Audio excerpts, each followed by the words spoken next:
mendapatkan kebahagiaan dunia akhirat Allah berikan kepada semua laki-laki atau wanita. Tidak perlu laki-laki untuk menjadikan dirinya wanita agar berbahagia, atau wanita harus menyerupai laki-laki untuk bahagia, tidak. Tetap dalam keberadaan dia masing-masing, laki-laki sebagai laki-laki, wanita sebagai wanita. Cuman kehidupan harus diisi dengan apa? Man amila sholihan min zakarin aw untha wa huwa mu'minun. Barang siapa yang beramal soleh sama ada laki-laki ataupun wanita dan dia sendiri beriman, jadi kerja yang dia kerjakan, amal yang dia amalkan dengan landasan semata-mata karena Allah, ikhlas karena Allah Subhanahu wa taala, maka janji Allah diri kepada semua manusia nih, kalau kehidupan diisi dengan iman dan amal, falanuhyiyannahu hayatan thayyibah, pasti akan kami berikan kehidupan yang indah, keselesaan dalam kehidupan nih, kenikmatan, kebahagiaan, ketenangan, keamanan Allah berikan dalam iman dan amal di dunia nih. Nanti di akhirat walanajziyannahum ajrahum biahsani ma kanu ya'malun, akan kami berikan lagi ganjaran yang lebih daripada apa yang mereka kerjakan. Jadi agama tidak hanya menjanjikan kebahagiaan di akhirat, itu jelas, tetapi agama juga menjanjikan keselesaan, menjanjikan kebahagiaan dalam kehidupan di dunia ini. Bahkan hadirin, orang yang akan dimasukkan di sorga, masukkan sorga oleh Allah, maka kehidupan sorgawi itu sudah dirasakan di dunia ini. Jadi kalau orang belum merasakan kenikmatan batin, jangan berharap untuk masuk sorga. Dan orang yang akan masuk ke dalam api neraka, sudah Allah rasakan bagaimana susahnya kehidupan di dunia ini, walaupun di tengah glamor hartanya tersebut. Karena dikatakan ad-dunya zilul akhirah, dunia ini adalah bayang-bayang akhirat. Maka orang yang akan bahagia di akhirat, sudah ada bayangannya kebahagiaan tersebut, walaupun tidak sebanyak yang dia sendiri, tapi bayangannya sudah ada, dia akan berbahagia di sana. Hadirin yang dimuliakan oleh Allah Subhanahu wa taala, juga Allah firmankan, walau anna ahlal qura amanu wattaqau la fatahna barakatin minas samai wal ardh.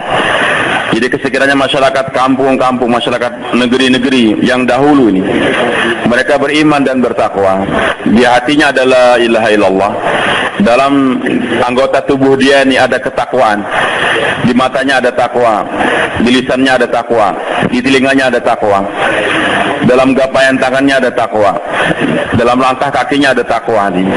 Maka dalam gerak dari kehidupan dia perhatikan perintah Allah dan dia jauhi larangan Allah Subhanahu wa taala. La fatahna 'alaihim barakatin minas samai wal ardh. Pasti kami bukakan keberkahan dari langit dan keberkahan dari bumi. Walakin kazzabu, cuman sayangnya mereka-mereka yang dahulu mendustakan ajaran, mendustakan para anbiya, mendustakan agama Allah Subhanahu wa taala. Fa akhadnahum bima kanu yaksibun, maka kami sikat mereka, kami azab mereka karena ulah perbuatan mereka sendiri.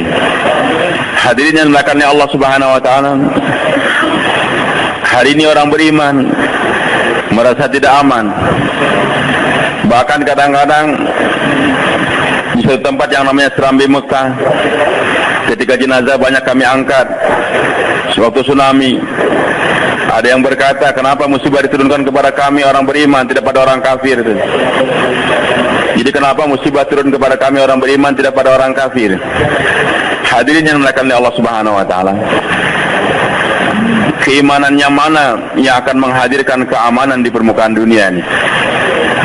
Maka bukan sekedar iman di lisan saja, sekedar pengakuan di lisan ataupun di hati tanpa dibuktikan dengan kerja. Maka Allah firmankan, alladzina amanu wa lam yalbisu imanahum bidzulmin ulaika lahumul amnu wa hum muhtadun. Alladzina amanu, mereka yang beriman, wa lam yalbisu imanahum bidzulmin, dan mereka tidak mencampur adukan iman mereka dengan kezaliman. Kezaliman di sini ditafsirkan oleh Rasulullah SAW adalah, beliau katakan kemusyrikan, sebagaimana firman Allah Subhanahu wa taala dalam surah Luqman, innasyirka la dzulmun 'adzim. Jadi kemusyrikan inilah merupakan kezaliman yang paling besar. Maka Allah janjikan alladzina amanu, mereka yang beriman, walam yalbisu imanahum bizulmin, tidak mencampur iman mereka dengan kemusyrikan. Ulaika lahumul amnu, mereka yang akan mendapatkan keamanan. Wa hum muhtadun, dan mereka lah kehidupannya senantiasa dalam bimbingan Allah Subhanahu wa taala. Jadi kalau sekiranya orang beriman masih diancam oleh diintimidasi dan sebagainya, di jalan tidak merasa aman, mau tidur tidak merasa aman, hartanya takut ditaruh di mana tidak aman, itu membuktikan bahwasanya iman dia masih bercampur dengan kemusyrikan. Hadirin maka Subhanahu wa taala, jadi semakin kokoh iman seseorang, maka semakin terasa aman kehidupan dia. Semakin besarnya kemusyrikan dalam diri seseorang, maka dia akan dihantui oleh perasaan tidak aman senantiasa. Jadi janji Allah, alladzina amanu wa lam yalbisu imanahum bizulmin ulaika lahumul amnu wa hum muhtadun. Jadi hadir iman yang tidak bercampur dengan kezaliman, iman yang tidak campur dengan kemusyrikan, inilah yang akan menghadirkan keamanan di dunia. Sayyidina Ali radhiyallahu anhu ditanya, hari apa yang kamu merasa tenang di permukaan dunia ini? Kapan? Dalam kehidupan kamu. Maka beliau katakan, ketika saya berbaring di pembaringan Rasulullah SAW, malam hijrah, Rasulullah bersama Sayyidina Ali di rumah, dikepung oleh 100 pemuda yang handal dengan pedang yang tajam. Sekali digerakkan akan terputus tangan atau kaki. Maka dalam kepungan tersebut, semua pintu keluar dijaga. Tunggu kapan Abu Jahal kasih perintah, pintu rumah didobrak, akan dibunuh mereka, khususnya Rasulullah SAW. Tapi Nabi katakan, wahai Ali, saya akan keluar sekarang dari rumah ini, hijrah, dan kamu berbaring di pembaringan saya. Kemudian nanti besok pagi, barang-barang titipan orang Mekah ini, jadi walaupun mereka menganggap Nabi sebagai musuh, tapi untuk mengamankan barang mereka, menitipkan barang mereka, mereka titipkan di rumah Rasulullah SAW. Karena Nabi orang amanah, al-amin. Hadirin maka Subhanahu wa taala, kata Rasulullah, wahai Ali, titipan atau amanah orang ini kembalikan nanti kepada pemiliknya masing-masing. Setelah itu nanti kamu nyusul saya ke kota Madinah. Setelah itu kamu akan nyusul saya ke kota Madinah. Maka hadirin mendengar ucapan Rasulullah SAW, beriman, yakin dengan sabda Rasulullah SAW, bahwa saya nanti besok pagi Ali masih hidup, akan mengembalikan amanah orang-orang Mekah, bahkan akan menyusul lagi ke kota Madinah. Maka Sayyidina Ali tidak terkesan dengan pandangan mata 100 pedang yang terhunus di sekitar rumah Rasulullah SAW. Dia lebih yakin kepada sabda Nabi SAW daripada pedang-pedang yang dia lihat tersebut. Maka dengan tenangnya dia tidur lelap pada malam tersebut. Kenapa hadirin? Jadi Sayyidina Ali tidak takut dengan ancaman 100 pedang. Kenapa Pak? Hah? Karena iman dia sudah tidak bercampur dengan kemusyrikan, tidak bercampur dengan kezaliman. Yakin bahwasanya pedang itu akan membahayakan, itu syirik kan ini. Yakin bahwasanya orang-orang para jawara-jawara nih, preman-preman yang sudah dibentuk oleh Abu Jahal, itu akan membahayakan, itu kemusyrikan. Jadi Sayyidina Ali radhiyallahu anhu terhunjam di hati, la ilaha illallah wa ma yantiqu 'anil hawa in huwa illa wahyu yuha. Yakin pada Allah dan yakin bahwa Nabi tidak pernah berbicara dusta, tidak ngomong sembarangan. Apa yang disabdakan oleh Nabi SAW wahyu daripada Allah. Maka hadirin, kemusyrikan akan, bahwasanya pedang akan bisa menebas leher seseorang, bisa memenggal seseorang, telah hilang di hati Sayyidina Ali radhiyallahu anhu. Maka beliau merasa aman, justru malam tersebut merasa paling aman. Aneh, hari ini Karkun tidur nggak merasa aman dari nyamuk saja, nggak merasa aman. Jadi jangankan pedang baru, nyamuk saja sudah takut. Makanya orang yang musyrik ini yang kena gigitan nyamuk.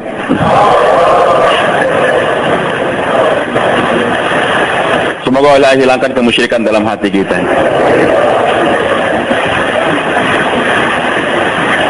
Kemarin terjadi perdebatan di antara ulama. Jangan minta sama orang mati nggak berikan manfaat. Yang satu bilang yakin bahwa orang mati masih memberikan manfaat, itu syirik. Tapi yakin orang hidup memberikan manfaat juga syirik juga. Sama-sama syirik. Ada orang mati, kita yakin kita minta orang mati, syirik. Gubernur datang, kita yakin gubernur akan menyelesaikan pembangunan masjid di Kebun Jeruk, itu juga syirik. Hadirin Allah Subhanahu wa taala. Jadi tidak amannya seseorang itu karena masih ada kemusyrikan. Tidak aman dari nyamuk, dari tikus, tidak aman daripada istrinya dan sebagainya. Karena masih meyakini bahwa si istri akan membahagiakan dia, sehingga dia tidak aman. Abdullah bin Umar radhiyallahu anhuma berjalan, lihat orang berkerumun, mukanya pucat. Muka mereka pucat, ketakutan. Beliau katakan, ada apa? Kok kalian merasa tidak aman? Ketakutan. Mereka katakan, ada singa di depan. Ada singa di depan. Jadi hadirin, melihat singa mati tenang, melihat singa hidup khawatir, itu syirik.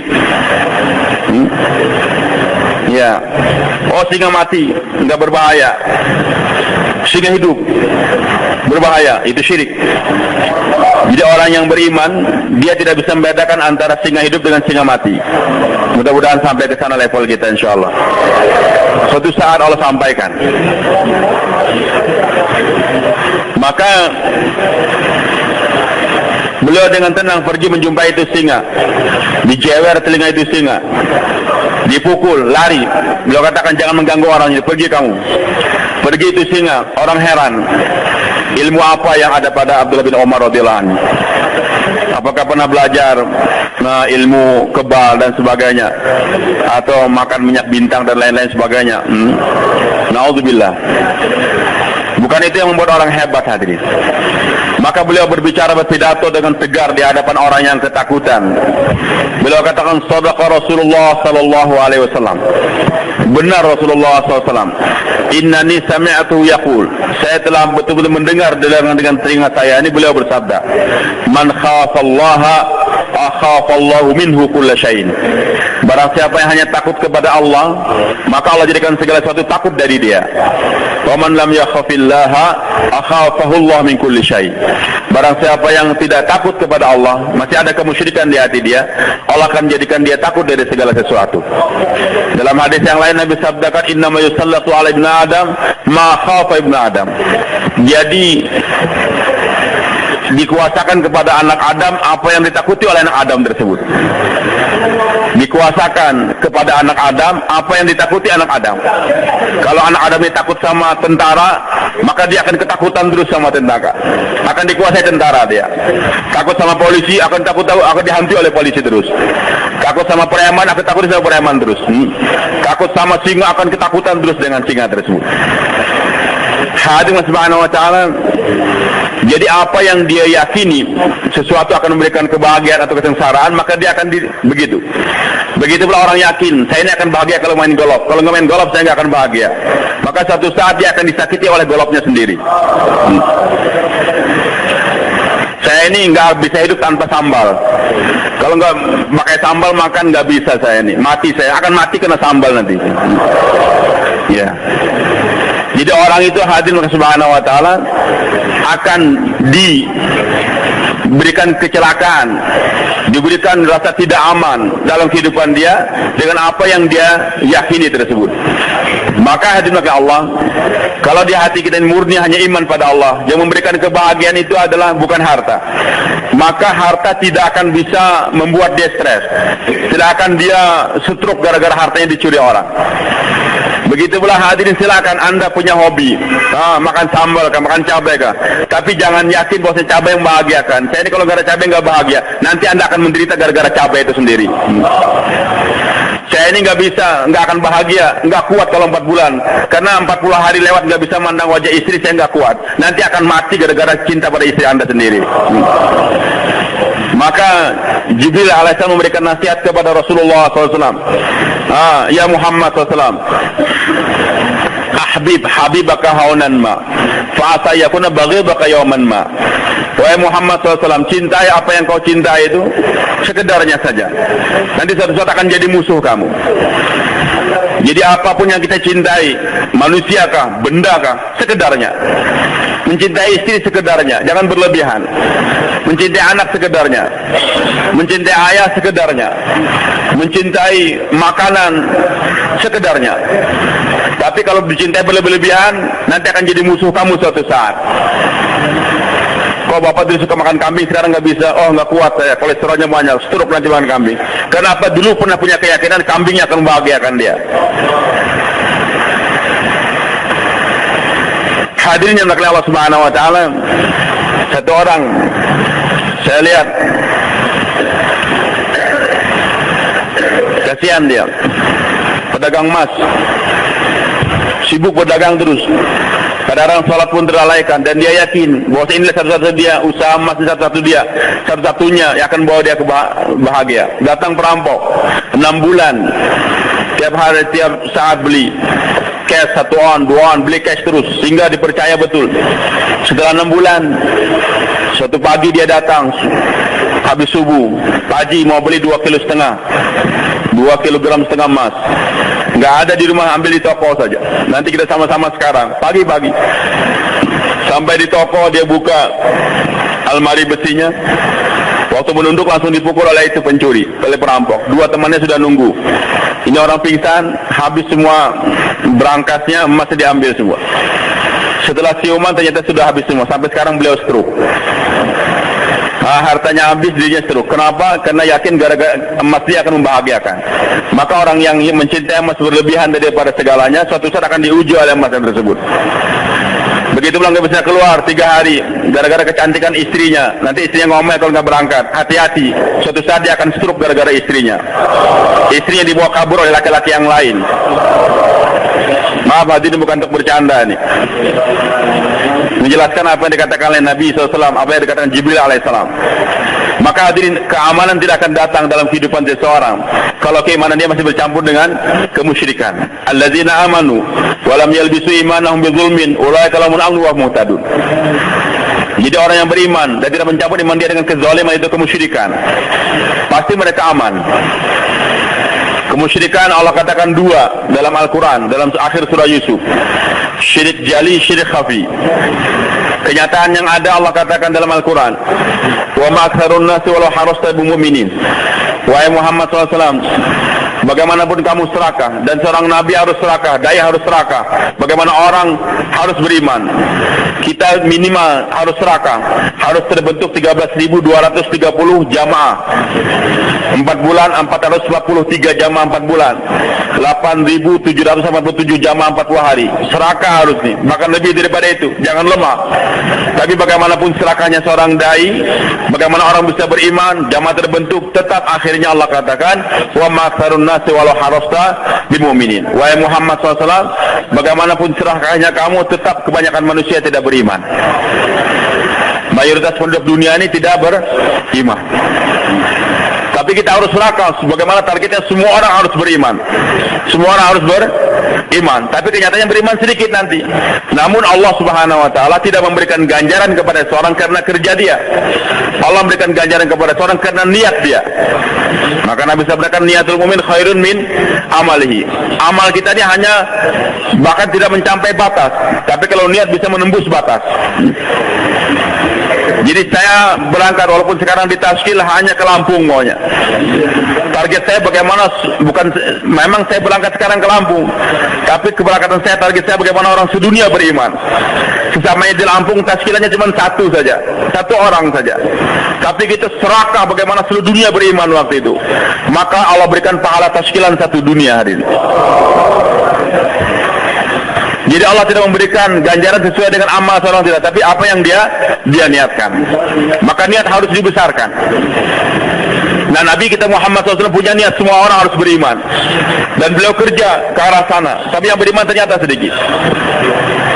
Kemudian kenyataan yang kedua, Allah katakan wa ma yu'minu aktsaruhum billahi illa hum musyrikun, dan tidaklah beriman kebanyakan mereka kecuali mereka musyrik. Jadi yang beriman sedikit, yang sudah beriman musyrik lagi. Kebanyakan manusia ini enggak beriman. Jadi tidak beriman kepada Allah, menyembah berhala, batu dan sebagainya. Dan orang yang beriman sendiri kebanyakannya musyrik. Dikatakan mukminun musyrikun, orang beriman yang musyrik. Jadi maksudnya dia tetap menyembah Allah, tidak mengakui adanya la ilaha illallah, tahu yang memberikan rezeki Allah, tapi ketika azan berkumandang enggak mau dia ke masjid. Pak, ke masjid, Pak, ke masjid. Kalau saya ke masjid makan apa saya? Ini langgaran siapa yang ngurusin? Ini orang beriman tapi musyrik dia. Tapi adalah musyrik. Sudah selesai 40 hari. Kita skill lagi tambah 5 hari. 5 hari. Kalau 5 hari nanti istri saya mau ngambur dia. Siapa yang beli anak saya? Nanti kebun saya akan rusak kalau nambah 5 hari. Dia karkun 40 hari tapi masih musyrik juga. Selesai 4 bulan, pulang ke mahala dia, ada jamaah 3 hari. Ada bupati, camat, polisi mau keluar. Amirnya nggak ada. Orang baru-baru semua. Ternyata dia datang. Karkun gembira satu masjid. Masya Allah, selesai masalah. Dia bingung. Masalah apa nih selesai? Mungkin dia merasa dengan dia 4 bulan selesai masalah di mahala dia. Dia tanya ada masalah apa? Ini masalah jamaah mau dibentuk 3 hari. Sudah selesai beres ini. Bupati mau keluar, camat mau keluar, orang-orang khawas mau keluar, polisi mau keluar. Amirnya nggak ada dan kami nggak mampu. Ternyata kamu baru keluar dari India Pakistan 4 bulan. Maka bapak yang paling bisa untuk menjadi amir. Makanya kami katakan selesai masalah. Bagaimana Pak? Selesai 4 bulan, mau sembahyang tahiyatul masjid di masjid dia, doa sebentar. Ternyata ditafsir lagi 3 hari. Dia katakan kalau saya nambah 3 hari, apa yang terjadi nih? Anak saya siapa yang mendidik nanti? Nanti bagaimana tuh? Langgaran yang sudah janji mau datang hari ini asar. Mau makan apa saya? Ini karkun 4 bulannya masih musyrik. Mukminun musyrikun. Sampai kapan Pak kemusyrikannya akan bisa hilang? Allahu Akbar. Kemarin kami di Saudi, saya terkesan. Kata salah seorang dari karkun di Saudi, syaitan ini hanya takut kepada dai yang bicara. Kalau dai nggak ngomong, syaitan nggak takut. Jadi syaitan bukan takut sama dai, nggak takut sama dai yang berbicara. Muazin tuh, syaitan nggak takut sama muazin. Namanya muazin, ditulis hari Jumat muazin si fulan. Dia sholat sekian rakaat, syaitan nggak takut. Tapi kalau sudah muazin bersuara, baru syaitan lari. Kalau sudah selesai bicara, sholat lagi, syaitan nggak takut, datang lagi dia. Oh itu karkun 4 bulan, syaitan nggak takut. Karkun setahun, syaitan nggak takut. Karkun 3 tahun, kiai, allamah, macam-macam gelarnya, nggak takut. Tapi kalau dia bicara, baru syaitan takut. Jadi bukan masalah label dia sudah 4 bulan EPB, setiap tahun keluar 4 bulan, tidak. Yang ditakuti oleh iblis waktu dia bicara atau enggak. Makanya walaupun keluar 4 bulan ta'lim, jauhlah ta'lim tapi enggak bicara. Saya siap 4 bulan, tapi jangan coba-coba suruh saya jadi mutakallim. Jangan coba-coba suruh saya bayan. Kalau saya bayan, Amir lihat saja. Kamu jumpa saya Isa, subuh jangan lihat wajah saya lagi. Maka hadirin karkun kayak gini, walaupun dia setiap tahun keluar 10 bulan, iblis nggak takut sama dia. Kapan iblis takut sama seorang yang bicara, berani ngomong? Wa man ahsanu qawlan, kenapa qawlan? Kan seharusnya dinan. Tapi agama itu wujud di awal daripada kita ngomong, bicara. Faqulu qawlan sadida, bicara, ngomong terus. Bicarakan kebesaran Allah. Maka di saat dai bicara kebesaran Allah, baru kemusyrikan akan hilang, syaitan akan lari. Dai enggak ngomong lagi, diam saja. Zikir saya belum selesai nih. Jangan jauhlah dulu. Belum selesai. Maka iblis enggak takut sama Anda. Bersedia bicara senantiasa insyaallah.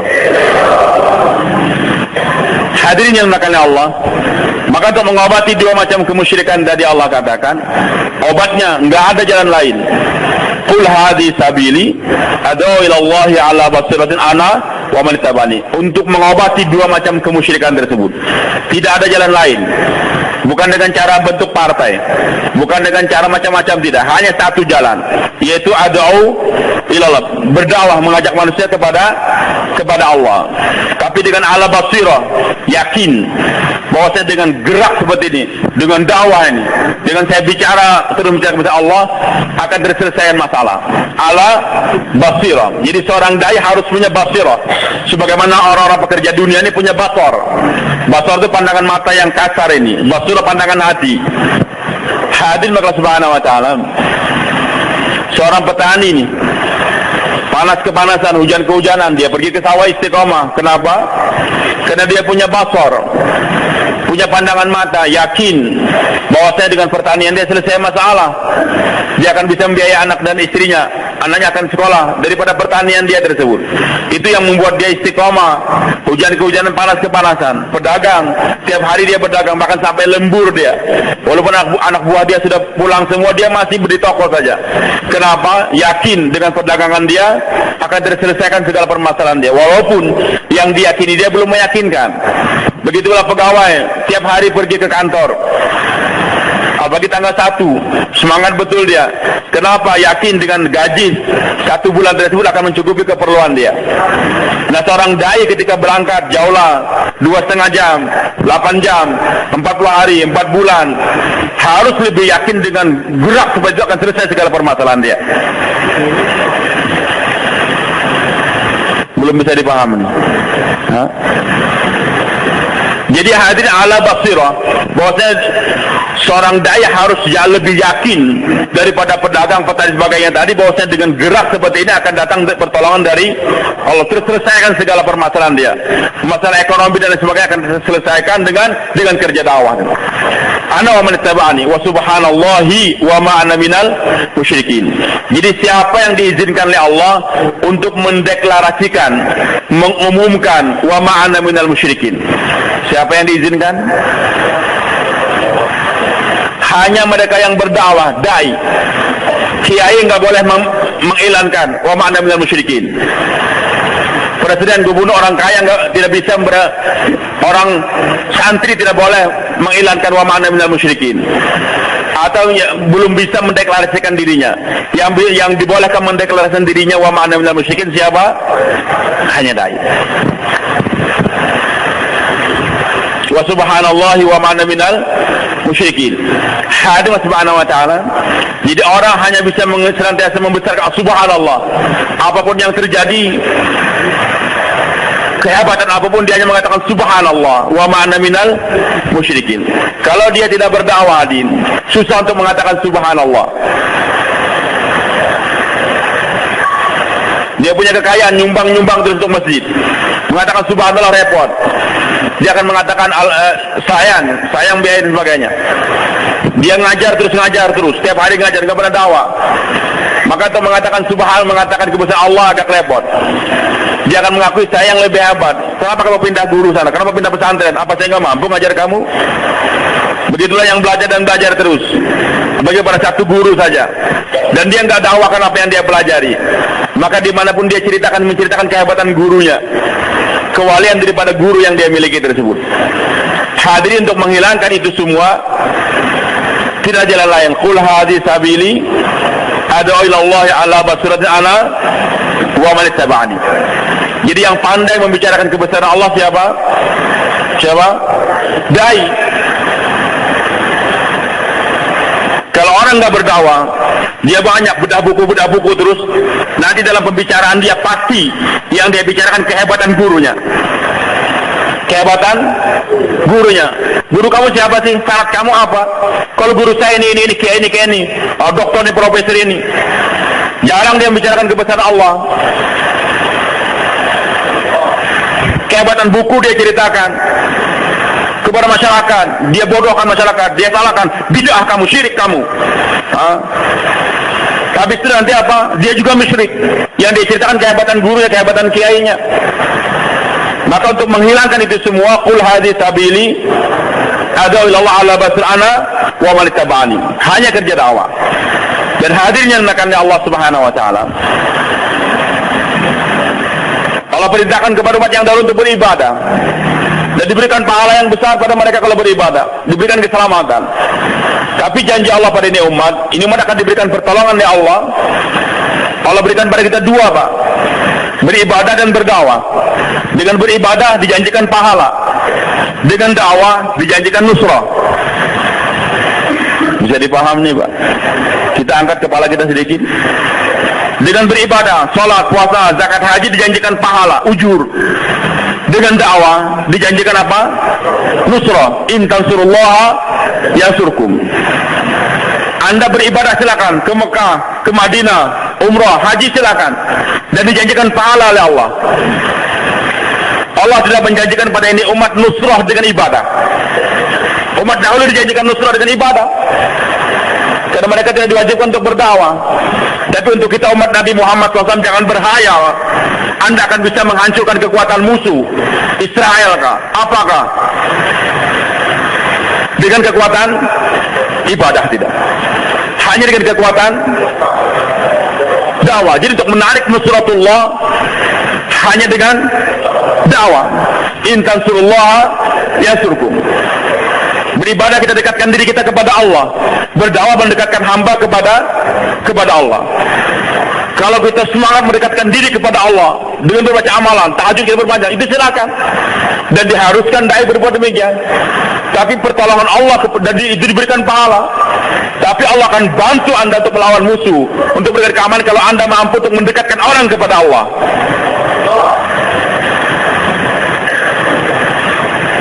Agak susah barangkali untuk dipahami hadirin.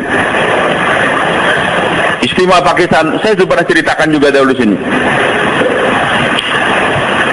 Jadi malam saya hampir satu malam nggak tidur. Bukan karena pusing dengar dentuman, nggak, ingin saingan saja. Dan juga karena ada SMS banyak dari kawan-kawan. Ustadz, ini gimana nih tablik nih, nggak bicara solidaritas muslim, teman-teman kita di Gaza dibom, sementara kita jauh lagi gitu saja, talim saja. Hah? Apa nggak ada solusi lain? Kita harus bawa bendera tablik. Kita harus demo di Monas sana dan sebagainya. Dari daerah banyak datang. Maka hadirin Allah Subhanahu wa taala, kita harus paham, Pak. Istimewa di Pakistan beberapa tahun yang lalu.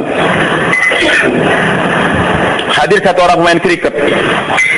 Tahu main kriket nih, Pak? Di Indonesia jarang memang. Di negara-negara Commonwealth, Pakistan, India, Malaysia yang dibawa di daerah Inggris, ini memang pertandingan kriket itu memang mereka gandrungi, apalagi di Pakistan lebih daripada bola kaki. Maka pemain kriket terkenal di Pakistan namanya Imran Khan. Terkenal dia nih.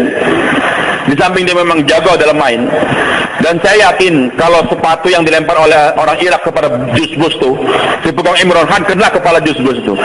Cuman karena yang megang sepatunya itu orang Arab, nggak pernah main kriket, dia ngelempar emosi, jadi nggak kena. Mungkin kalau saya ngelempar kena juga, minimal telinganya. Lemparan dia hebat, kriket. Tapi yang membuat Imran Khan terkenal ini juga, setiap pertandingan sholat dia jaga terus. Bahkan di lapangan dia berani mengumandangkan azan, anak buahnya sholat semua. Dan yang lebih lagi, kekayaan dia itu separuh lebih untuk bangun yatim piatu, untuk bangun pondokan yatim piatu, pesantren dan sebagainya.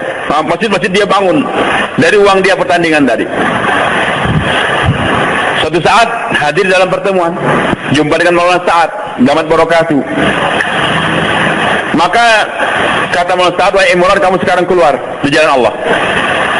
Setelah awal daripada 3 hari kan, nanti 40 hari 4 bulan sebagainya. Maka Imran Khan katakan, Maulana saya sibuk, nggak bisa, apalagi sekarang jadi pelatih lagi. Tapi alhamdulillah saya sudah membantu Islam banyak. Saya sudah banyak membantu Islam, saya sudah bikin masjid, bikin pesantren, saya pelihara anak yatim piatu dan sebagainya, alhamdulillah. Maka Maulana Sa'ad Damat Barokatuh katakan, wahai Imran, sampai hari ini kamu sekarang baru membantu umat Islam. Kamu belum membantu Islam. Belum membantu Islam. Bisa dipaham, teman-teman? Belum paham kita. Kemarin saya sampaikan waktu di Jeddah kita kumpul. Alhamdulillah di Jeddah Pak, kegiatan dakwah ini sudah mulai bagus lah. Bahkan setiap hari Jumat pagi mereka kumpul cukup banyak di markas karena banyak beludak kita bagi-bagi. Sekarang ada 3 tempat untuk pertemuan di Jeddah ini. Ada ulama hadir, saya sampaikan ini. Dia katakan, Ustaz, saya baru pertama kali dengar ini juga. Saya katakan, saya juga waktu di Pakistan pertama kali juga selama umur saya sudah hampir 50 tahun. Jadi kata Syekh Sa'ad, Maulana Sa'ad, wahai Imran, kamu sekarang tuh baru membantu umat Islam. Kamu belum membantu agama Islam. Heran dia. Bagaimana Maulana? Kan sudah bangun masjid, membantu Islam, membangun madrasah. Maka Syekh Sa'ad katakan, wahai Imran, kamu harus membedakan membantu umat Islam dengan membantu Islam. Jangankan kita hadirin, di kalangan sahabat yang pengorbanan begitu hebat saja terjadi perbedaan. Dan yang Allah pahamkan betul-betul mereka yang korban banyak. Abu Bakar As-Siddiq radhiyallahu anhu. Yang lain hampir semuanya enggak paham. Bukan saya mengecilkan sahabat, tidak. Perbedaan di antara sahabat saja yang banyak korban, ternyata yang Allah berikan kepahaman yang lebih hanya Abu Bakar As-Siddiq radhiyallahu anhu. Tapi dengan tegarnya Abu Bakar, pahamnya Abu Bakar, Allah pahamkan semua sahabat akhirnya. Gimana? Nabi SAW meninggal dunia hari Ahad sore dengan kepala terikat, sakit kepala Rasulullah SAW. Bayan hidayah kepada rombongan Usama bin Zaid yang akan diberangkatkan menghadang tentara Romawi yang mau menyerang kota Madinah. Kata Nabi, Amfidu Ba'sa Usama, berangkatkan rombongan Usama. Ini sudah dibayan hidayah, bahkan malam hari harus berangkat semua, jangan ada yang bermalam lagi di kota Madinah. Maka dalam keadaan sakit, kepala diikat, menahan sakit, naik kasih bayan hidayah. Usama diberangkatkan, kumpul di Juruf namanya, suatu tempat di luar kota Madinah. Berkemah di sana dulu, kumpul semua. Nanti besok pagi baru dari Juruf berangkat ke daerah Romawi, daerah negeri Syam. Setelah kumpul di Juruf, pagi hari mau berangkat, Rasulullah SAW Senin pagi sudah 17 kali tidak bisa mengimami sholat, sakit. Sahabat merindukan kapan Rasul jadi imam lagi. Abu Bakar jadi imam, subuh iqamat dikumandangkan. Ternyata Rasulullah SAW membuka tabir rumah dia. Di sebelah kiri itu dibuka tabir. Anas bin Malik yang sedang sholat memandang, ternyata melihat wajah Rasulullah indah betul waktu itu, lebih daripada bulan purnama. Dan Anas juga sahabat yang lain mengira Rasulullah akan mengimami sholat lagi. Akhirnya mereka beri jalan. Tapi Nabi SAW senyum melihat bagaimana sahabat tetap sholat, memperhatikan sholat berjamaah. Dan Nabi berikan isyarat agar sholat diteruskan dengan Imam Abu Bakar As-Siddiq radhiyallahu anhu. Hadir Allah Subhanahu wa taala. Nabi senyum kenapa? Karena ketika akan ditinggalkan ini umat masih menjaga sholat berjamaah dengan baik. Dan Usama pun sudah diberangkatkan. Jadi dakwah tetap digerakkan. Ternyata pagi Seninnya Nabi meninggal dunia. Nabi meninggal. Ummu Aiman radhiyallahu anha, ibunya Usama, cepat-cepat kirimkan seseorang kurir supaya Usama jangan diberangkatkan dulu, ikut pemakaman Rasulullah SAW. Maka ditarik tentara. Setelah 3 hari hadirin selesai pemakaman, pemilihan khalifah pun sudah terjadi. Abu Bakar As-Siddiq jadi khalifah. Maka negara dalam ancaman. Dalam 3 hari berita sudah sampai ke Romawi sana, sampai ke Persia, bahwasanya Nabi Muhammad SAW telah meninggal dunia. Maka Romawi mempersiapkan tentara yang besar lagi, karena kata pendeta mereka, Nabi yang menyebabkan pertolongan Allah datang senantiasa sudah meninggal dunia. Maka kalau kita serang mereka ini tanpa ada Nabi, kita akan menang. Begitulah Musailamatul Kadzdzab dengan 40.000 tentara dia yang handal siap-siap untuk menyerang kota Madinah juga. Begitu pula orang-orang yang baru masuk Islam, imannya lemah, murtad dia. Ada yang enggak mau bayar zakat, macam-macam. Dalam keadaan yang demikian, Abu Bakar jadi khalifah radhiyallahu anhu. Maka Abu Bakar ambil itu panji, serahkan Usama, kau berangkat sekarang. Dan Abu Bakar ilangkan orang yang sudah daftar dirinya sama Usama harus berangkat. Kalau tidak berangkat akan saya usir dari rumah dia. Kemudian kamu wahai Khalid bin Walid, Wahsy, bentuk rombongan serang itu Musailamatul Kadzdzab. kamu wahai Umar bersama dengan sisa sahabat keliling sekitar kota Madinah ini. Heran sahabat Nabi, kok aneh nih khalifah, Madinah terancam, sementara tentara diberangkatkan semuanya. Maka mereka pun bicara, dan pimpinannya Umar bin Khattab radhiyallahu anhu. Dia kata, wahai khalifah, apa enggak salah nih? Ini Usama diberangkatkan, Khalid diberangkatkan, nanti Umar pun berangkat, musuh akan nyerang, nanti mereka akan karena Madinah kosong, istri-istri Rasul akan dibunuh, anak kita akan dibunuh semua, bahkan malamnya akan dimakan serigala semua bangkai-bangkai tersebut. Jangan diberangkatkan dulu tentara, kita pertahankan dulu kota Madinah.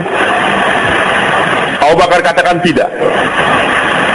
Saya tidak akan merubah keputusan yang telah dibuat oleh Rasulullah SAW. Usama harus berangkat. Saya tidak akan merubah. Begitu pula ini Musailamah Kadzdzab mengaku Nabi harus dibunuh. Ini perintah Rasulullah, harus diberangkatkan Khalid bin Walid. Begitulah yang tinggal mau bayar zakat, walaupun mereka menjadi sholat. Agama enggak pernah membedakan antara, Rasul tidak membedakan antara sholat dengan zakat. Dua-duanya harus dikerjakan. Wa aqimus sholata wa atuz zakat. Haji subhanahu wa ta'ala, Umar masih minta supaya jangan diberangkatkan. Di sini bedanya, Pak. Sahabat semua radhiyallahu anhum memikirkan keselamatan orang Islam, keselamatan istri-istri Rasulullah SAW, keselamatan anak-anak mereka. Abu Bakar tidak. Yang dipikirkan oleh Abu Bakar adalah keselamatan Islam. Itu Islam, perintah Rasulullah. Hampir lupa Usama harus diberangkatkan. Ini Islam. Begitu pula zakat harus dibayar. Islam nih, rukun Islam harus dijaga. Yang murtad-murtad harus kembalikan kepada Islam, kalau harus dipancung mereka. Ini Islam. Jadi hadirin, para sahabat memikirkan keselamatan umat Islam, dan para sahabat yakin kalau umat Islam sudah selamat, nanti Islamnya mudah disebarkan. Abu Bakar tidak. Islamnya dulu dijaga. Kalau sudah Islam terjaga, umat Islam pasti akan terjaga. Dan umat Islam boleh dikorbankan untuk agama, tapi agama nggak boleh dikorbankan untuk umat Islam. Bisa kita paham hadirin? Umat Islam boleh dikorbankan untuk agama, tapi agama tidak boleh dikorbankan untuk umat Islam. Umat Islam terbunuh semuanya mati untuk agama, bagus. Umat Islam hidup semuanya dengan penuh kenikmatan, dapat istana semua, tapi Islam dikorbankan, nggak bisa. Saya tidak mau hidup untuk mengorbankan Islam, tapi saya siap mati untuk Islam. Biarkan badan saya dikoyak-koyak, dicincang, tapi Islam hidup. Jangan sampai umat Islam hidup tenang, ekonominya beres, anak mereka terpelihara jadi dokter, insinyur, profesor semua, sementara Islam dikorbankan, tidak bisa.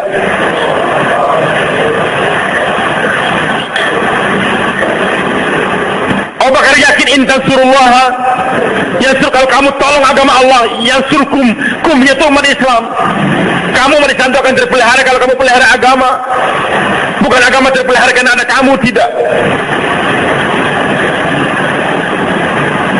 Maka hadirin Allah Subhanahu wa taala, lihat Umar masih kayaknya tegar dengan pendirian supaya tentara jangan berangkat. Maka untuk menguatkan pendapatnya, dia gampar itu Umar bin Khattab radhiyallahu anhu, dipukul. Karena kadang-kadang kafir harus dipukul, Pak, sekali-kali, Pak. Enggak cukup dengan nasihat-nasihat saja, tapi yang mukul harus ikhlas. Bagaimana yang mukul harus ikhlas? Saya belajar di Lewin di Pakistan tuh. Kami belajar. Satu orang teman kami dipukul. Maka dia ke belakang, saya pun ke belakang waktu itu. Selesai keluar daripada WC, dia bilang, nangis dia. Lutfi, tolong melihatkan belakang saya ini ada apa. Pedih saya, darah semua. Dipukul berdarah. Dia bersihkan, masuk lagi sekolah. Maka guru saya tadi, yang mukul dia, lebih muda dari saya dia. Dia kumpulkan santri semua. Dia katakan, saya tadi nggak mukul kamu sebenarnya. Saya mukul iblis. Iblis yang nyuruh kamu tidur terus. Tapi sekarang saya ini hilangkan. Siapa santri saya nggak mau dipukul, catat namanya. Saya nggak akan pukul dia lagi. Apapun yang terjadi saya nggak pukul. Dan siapa santri saya yang siap dipukul. Ternyata aneh, semua santri catat siap dipukul semua. Saya heran apa yang terjadi. Ternyata saya lihat keikhlasan ini guru. Dia mukul itu bukan karena emosi, tidak, tapi untuk memperbaiki. Ilustrasi, gambaran nih. Anda sekarang sedang tidur di rumah. Anak ribut mereka sehingga tidur kita terganggu. Kita marah itu anak, bahkan kita pukul itu anak. Pukulannya sama, hadirin. Tapi akibat pukulan Anda, apakah anak akan jadi baik atau tidak, bergantung pada niat Anda. Kalau kita pukul anak karena kita ingin tidur enak, ini anak kurang ajar ganggu saya tidur, kita pukul dia lari, tidur kita enak, maka itu anak nggak akan jadi orang baik dengan pukulan Anda, hadirin. Tapi kalau kita pukul dia, kita marahin dia, supaya bukan karena supaya saya enak tidur, tidak, supaya ini anak menjadi anak yang beradab, nanti di tempat pamannya, tempat orang lain, jangan mengganggu orang lain. Niat kita agar dia jadi orang baik, insya Allah dengan marahnya Anda dia akan dijadikan anak yang baik oleh Allah. Ini beda, Pak. Jadi Anda pikirkan tuh Andanya sebagai umat Islam kah, atau perintah Allah yang ingin Anda tanamkan kepada diri anak Anda? Kalau kita mukul karena supaya saya enak tidurnya, nggak akan bisa membina anak Anda. Mungkin sekarang dia ribut, suatu saat dia akan bunuh orang, naudzubillah. Tapi kalau saya tegur dia, saya marah dia, saya pukul dia, supaya agama tertanam dalam diri dia, maka pukulan Anda mengarah dia ke jalan yang lurus. Abu Bakar heran, kok Umar yang begitu tegas pemberani sekarang kok jadi penakut, bahkan punya usul yang sama dengannya, maka digampar pimpinan. Dan itu pukulan Abu Bakar, hadirin, 12 tahun masih dirasakan oleh Umar. Sekuat-kuatnya pukulan Mike Tyson siapa pemaling 1 jam 2 jam, tapi Umar waktu akan meninggal dunia masih merasakan sakitnya pukulan Abu Bakar. Kalau yang mukul musuh itu biasa, tapi yang mukul ini orang yang kita cintai, guru kita, berat. Tapi mukul dia ikhlas. Kenapa kau Umar begitu digampar? Maka melihat gamparan dibentak oleh Abu Bakar. Ya Umar, ajabbarun fil jahiliyah wa khawal fil Islam. Ajabbarun fil jahiliyah, kamu preman zaman jahiliyah, pemberani zaman jahiliyah. Wa khawarun fil Islam, penakut zaman Islam ini kamu penakut. Percuma, Pak. Waktu zaman preman dulu belum karkun pemberani, setelah jadi karkun hikmah. Bukan hikmah, itu pengacut namanya. Beda antara hikmah dengan pengecut, Pak. Karkunnya banyak pengecut sekarang. Katanya hikmah, bukan hikmah. Nggak berani menghidupkan jaulah pertama, nggak berani khususi. Katakan hikmah, bukan hikmah. Anda pengecut. Datangi dia, digampar, dipukul. Karena Allah, Anda tidak akan dipukul di hari kiamat. Seorang petinju Mesir, Pak, terkenal ya. Rombongan India kecil-kecil orang datang, nekat ini rombongan, dijauhin juga, ya mana digampar, jatuh. Itu orang India mutakalimnya. Tapi dia dengan tenang bangun, dia bilang alhamdulillah. Heran ini petinju Mesir, kok kamu saya ucapkan alhamdulillah, kenapa? Dia katakan saya dipukul karena Allah, di jalan Allah. Maka hadirin, keberanian dia menegarkan agama, walaupun jatuh sampai dipukul sampai jatuh. Akhirnya itu petinju Mesir menyesal. Apa yang kau inginkan daripada saya? Ke masjid. Alhamdulillah sekarang jadi kartun kuat di Mesir. Kalau hikmah terusnya, ini orang besar jangan didawahin, Pak. Ini preman jangan dawahin. Ini polisi jangan dawahin. Tentara dawahin. Siapa pun tahu. Kalau perlu jin manapun dawahin juga. Ini banyak jin hadir nih. Dawahin dia. Orang kerasukan jin, dibaca-baca mantra sebagainya macam-macam, dia lari, dawain 6 sifat, lari itu jin. Umat yang dahulu, Pak, memperbaiki, mengobatin jin dengan baca-bacaan. Oke, dengan ruqyah, kita tidak. Dawain itu jin, takjil dia 4 bulan. Kalau nggak diam, kalau nggak keluar dia akan diam, nggak akan ganggu lagi. Lama untuk baca-baca sekian ayat-ayat tersebut, terlalu lama. Karkun banyak pekerjaan, Pak. Nggak ada kesempatan lagi untuk ngobatin jin dengan baca-bacaan yang panjang begitu. Takjil 6 sifat. Maaf nih, waktu kami di Mesir dulu, Pak, di markas dakwah, karkun-karkun mengusulkan sama kita, saya juga ikut. untuk belajar bagaimana mengusir jin, ngobatin jin.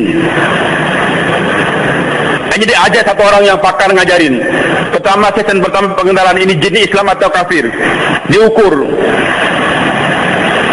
Saya nggak perlu ngajarkan yang gitu. Tapi mau sesi kedua, kata teman, sebentar dulu, ini ada amir kita nih, surah Mesir.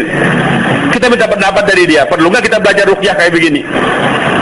Kami masuk, saya ikut masuk juga menghadap waktu itu. Jelaskan bahwa saya banyak istri-istri kita ini, istri Karkun Mesir yang kena jin. Kita ingin belajar, mungkin juga saya di Indonesia suatu saat nanti akan mendapati gitu. Saya kalau punya ilmu belajar bisa. Setelah itu beliau katakan, jangan belajar kamu. Saya heran, kenapa Pak? Namanya Ustaz Ahmad Hafiz. Jangan belajar kamu. Terus gimana? Dakwah saja. Nanti kalau kalian belajar ruqyah tersebut, iblisnya akan kerja banyak, jinnya akan kerja banyak lagi. Sehingga nanti panggil terus, nggak sempat lagi jauh lah. Nggak sempat lagi 2,5 jam ke sakit 3 hari. Mau keluar dipanggil orang terus. Bahkan saat dia keluar pun dipanggil terus. Nggak sempat lagi talim. Jamaah rusak gara-gara dia. Bahkan naudzubillah iblis giring dia untuk ruqyah wanita. Alasannya pengobatan boleh katanya. Iblis hadirin akan membukakan 99 pintu kebaikan untuk menjerumuskan orang pada satu pintu kejahatan. Trik iblis nih. Iblis akan membukakan 99 pintu kebaikan untuk menjerumuskan orang kepada satu pintu kejahatan. Diobati tapi nanti akhirnya bahaya. Terus gimana Ustaz? Kamu dakwakan saya, sibukkan saja dakwah. Nanti iblis akan ketaskil. Jinnya akan ketaskil. Almarhum Kiai Mahmud Romoyai, ayahnya Kiai Uzairan. Alhamdulillah kita sering bicara dengan beliau dulu. Awal-awal di Temboro. Beliau katakan bahwasanya di Pakistan itu jinnya lebih banyak daripada di Indonesia. Cuman jin di Pakistan sudah terkesan dengan dakwah, banyak jadi karkun, nggak ganggu orang. Jin di Indonesia ini belum kena dakwah. Bahkan jadi ustad-ustad banyak dia. Banyak kan tim ruqyah tadi macam akhirnya minta bantuan jin yang lebih gede juga. Saya pulang, mulai dakwah di Indonesia. Awal-awal di Banjarmasin itu. Dan alhamdulillah Allah berikan kelebihan pada saya juga untuk suka kawinkan orang. Suatu saat ya orang baru saya kawinkan, suaminya datang. Ustaz, istri saya kena guna ngomong terus. Dan bayangannya dibawa naik kereta macam-macam. Saya bilang saya datang insyaallah, saya bawa istri saya. Udah kau baca surah Al-Baqarah di kamar, saya di luar. Belum selesai surah Al-Baqarah, lari sudah jinnya. Oke, alhamdulillah. Kita pulang. Besok harinya saya nusrah jamaah, jauh lah. Akan bayar maghrib di sana. Ketika azan maghrib datang lagi suaminya. Ustaz, kena lagi Ustaz. Tolong Ustaz datang. Saya katakan itu iblis tuh nyuruh kamu manggil saya tuh.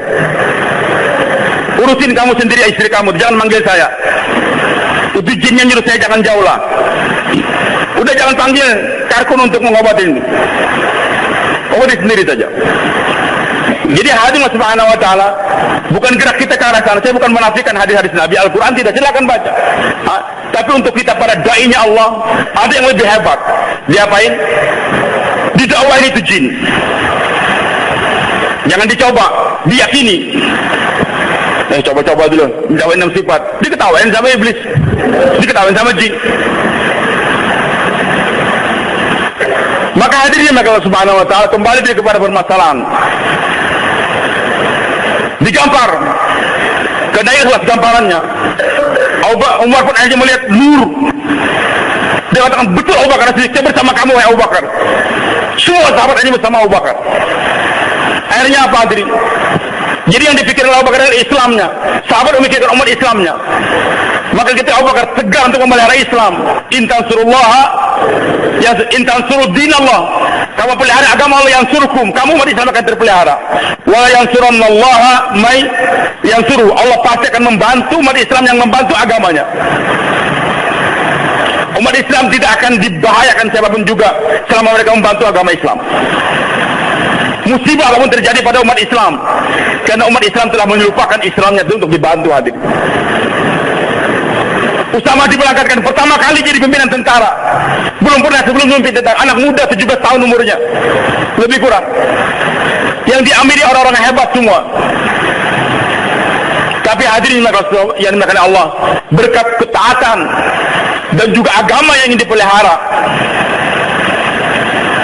Musuh sudah pasang mata-mata mereka di setiap gunung. Usama berangkat.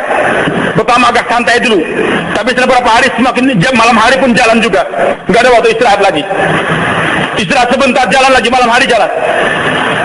Intelijen di setiap gunung mencatat, ini tentara Islam yang keluar dari kota Madinah jumlahnya sekian. Dalam tentara Islamnya ada 5 hadirin. Ada Muqaddamah, Muakhara, Maisarah, Maimanah, dan juga yang tengah nih. Jadi tentara depan, belakang, muka, sayap kanan, sayap kiri. Nanti ada yang di tengah. Nanti ada lagi yang di belakang untuk menjaga barang-barang yang ketinggalan dan sebagainya. Dibentuk oleh Usama rombongan. Siapa yang Muqaddamah, siapa yang Muakhara, Maimanah, siapa yang Maisarah, siapa. Jalan. Intelijen musuh mencatat jumlah tentara yang bergerak, cirinya bagaimana. Barisan depan siapa, cirinya bagaimana, belakang kiri kan catat. Lari, laporkan ke markas musuh. Malam hari oleh Usama dirubah lagi. Yang Maimanah ke Maisarah, Maisarah ke Maimanah. Jalan. Dari intelijen di pos yang kedua musuh mencatat jumlah dari Islam yang datang sekian.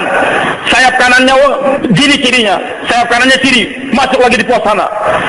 Malam hari dirubah lagi oleh Usama, buka belakang-belakang ke depan. Setiap pos musuh mencatat, sehingga puluhan pos laporannya sampai ke markas intelijennya Romawi. Sebelum tentara Usama datang, ternyata jumlah tentara yang dibawa Usama puluhan kali lipat daripada yang ada dalam laporannya tersebut. Sehingga sebelum Usama sampai, mereka sudah lari semuanya. Usama membawa kemenangan tanpa peperangan. Khalid bin Walid bersama Wahsy dan lain-lain menghadapi tentara Musailamah yang begitu hebat, 40.000. Ada yang korban juga di antara tentara. Wahsy membidik, yang dia bidik cuma satu ini saja, Musailamah, sebagaimana dia telah membidik Hamzah. Dia nggak membunuh yang lain, ini saja. Dan Hamzah pun jatuh tersungkur syahid dengan lembiknya Wahsy. Maka dalam peperangan dia bidik ini saja dia orang Musailamah. Dia cari celah-celah, dia lemparkan lembiknya. Dan orang Habasyah memang ahli dalam melempar lembik. Kena, jatuh dia. Akhirnya Wahsy bersujud syukur. Dia katakan, ya Allah, dengan lembing saya telah membunuh orang yang paling dicinta oleh Rasulullah SAW. Tapi saya bayar sekarang dengan membunuh orang yang paling dibenci oleh Rasulullah SAW. Ini karkun, Mbak. Berani membayar kesalahan yang lalu dengan sekarang. Berapa uang yang Anda hamburkan dulu di nightclub, di bar-bar, setelah jadi karkun harus berani juga korbankan sebanyak itu minimal. Kadang-kadang aneh karkun, dulu sebelum karkun dia berani makan di restoran mana, berbuat maksiat. Tapi ketika kumpul duit 10.000, ternyata makan sedikit, marah sama Amir. Mir, mana uang Mir? Gara-gara 10.000 aja marah dia. Dulu 100 juta dia nggak marah. Saya terkesan dengan salah seorang teman, mungkin hadir dia di sini hadirin. Awal-awal dia dakwah, setiap tamu datang dia korban hartanya, dia keluar macam-macam, baru dia korbankan semua. Ditegur oleh salah seorang teman dia, dan yang ditegur sekarang kasihan gak istiqamah, mudah-mudahan kembalikan. Amin. Dia kata, kamu jangan boros kayak begitu dong. Kita harus irit harta. Dia marah. Dulu saya lebih daripada ini. Kenapa setelah saya jadi karkun kamu larang saya? Maka saya salut, angkat jempol pada dia ini. Kalau dulu kita berani ke Amerika kemana-mana dengan duit untuk maksiat, harus lebih berani lagi waktu sekarang. Dulu berani berkelahi, Pak. Hanya dengan badik saja berani berkelahi melawan orang. Setelah jadi karkun harus lebih berani lagi untuk menyuarakan yang hak. Yang belum pernah ke nightclub jangan ke nightclub dakwah, tapi yang sudah pernah di nightclub sana, memang dunia mereka di sana, harus lebih berani lagi mendatangi mereka. Kembalikan teman-teman Anda yang di sana tuh. Jangan hikmah-hikmah, saya nggak berani jaga mata saya. Bayar. Dulu Anda telah gunakan mata Anda untuk berbuat maksiat. Sekarang bayar datanya tempat maksiat tersebut. Tapi jangan mengajak karkun yang belum pernah ke sana, nanti dia akan tergoda.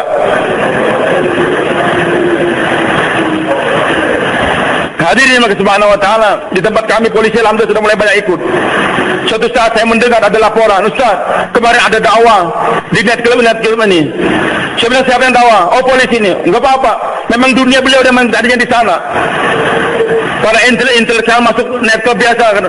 Sekarang beliau sudah ikut 3 hari, pakai sorban, lampu nyalakan, bicara dia, target orang. Saya bilang Bapak bagus untuk kerjakan itu semua, tapi kami tidak Pak. Kenapa? Nanti kalau kita kawan-kawan dari kebun jeruk langsung pakai sorban ke sana, orang bisa bikin fitnah, dinyalakan petasan atau bom, kita yang ketangkap semua. Tapi kalau mereka sudah biasa di dunia, sudah kenal, sudah silakan. Harus dibayar hadirin kesalahan yang lalu. Berapa uang yang kita gunakan di zaman jahiliyah? Bukan alasan hikmah, tidak. Maka bersyukur sejak Wahsy ini, dia telah mampu untuk membunuh orang bayaran. Tadi dia gunakan lembing untuk membunuh orang yang paling dicinta oleh Rasulullah, itu Hamzah. Sekarang dia bayar setelah jadi Karkun, membunuh orang yang paling dibenci oleh Rasulullah SAW, itu Musailamah al-Kadzdzab. Dengan gerak Sayyidina Umar sekitar kota Madinah, maka orang pun bingung. Tentara yang bersama Usama sekian banyak, tentara yang bersama Khalid sekian banyak, bersama Umar sekian banyak, tentu yang berada di Madinah lebih banyak lagi. Padahal nggak ada. Sehingga mereka tidak berani mengirim satu orang pun ke kota Madinah. Padahal nggak ada orang, cuma Abu Bakar saja hadirin. Sampai 3 hari 3 malam nggak ada azan di Masjid Nabawi.